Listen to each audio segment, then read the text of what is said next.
നമസ്കാരം. ഫുക്രിയിലേക്ക് സ്വാഗതം. ഈ വർഷത്തെ IPLൽ ബംഗ്ലാദേശ് താരം മുസ്തഫിസുർ റഹ്മാന് പകരം സിംബാബ്വേയുടെ പേസ് ബൗളർ ബ്ലെസ്സിംഗ് മുസറബാനിയെ കൊൽക്കത്ത ടീമിലേക്ക് കൊണ്ടുവന്നിരിക്കുകയാണ്. മുസറബാനിയുമായി കരാർ ഒപ്പിട്ടു എന്നാണ് അറിയുന്നത്.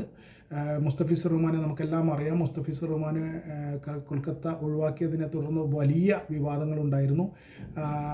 9.2 കോടി രൂപ 9.2 കോടി രൂപ ചെലവിട്ടാണ് മുസ്തഫിസുർ റഹ്മാനെ കൊൽക്കത്ത ടീമിലെടുത്തിരുന്നത്. പക്ഷേ വളരെ നിർഭാഗ്യകരമായ രീതിയിൽ മുസ്തഫിസുർ റഹ്മാനെ അവർ ഒഴിവാക്കുകയും അത് പിന്നീട് അന്താരാഷ്ട്ര തലത്തിൽ തന്നെ വലിയ വിവാദമാവുകയും ICC ഒക്കെ ഇടപെടുന്ന തലത്തിലേക്ക് പോവുകയും ചെയ്ത വലിയ വിവാദമായി മാറിയിരുന്നു. എന്തായാലും മുസ്തഫിസുർ റഹ്മാന് പകരം ഇപ്പോൾ മുസറബാനിയെ, സിംബാബ്വേയുടെ 6 അടി 8 ഇഞ്ച് ഉയരമാണ് അദ്ദേഹത്തിന്. ഇത്തവണത്തെ 2020 ലോകകപ്പിൽ അതിഗംഭീരമായി പന്തെറിഞ്ഞ് എല്ലാവരുടെയും ശ്രദ്ധ പിടിച്ചു പറ്റിയ ബൗളറാണ് മുസറബാനി. മുസറബാനിയെ കൊണ്ടുവന്നിരിക്കുന്നത് മുസ്തഫിസുർ റഹ്മാന് പകരമാണ് മുസറബാനിയെ കൊണ്ടുവന്നിരിക്കുന്നത്. എന്തായാലും മുസറബാനിയെ സംബന്ധിച്ചിടത്തോളം PSLൽ നിന്നുള്ള ഓഫർ നിരസിച്ചുകൊണ്ടാണ് അദ്ദേഹം IPLൽ KKRന് വേണ്ടി കളിക്കാൻ തയ്യാറായിരിക്കുന്നത്.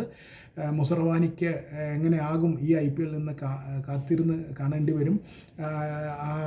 മുസറബാനി ഇത്തവണ എത്രത്തോളം കൽക്കത്ത നൈറ്റ് റൈഡേഴ്സിന് ഗുണകരമാകുമെന്ന് കണ്ട് അറിയുക തന്നെ വേണം.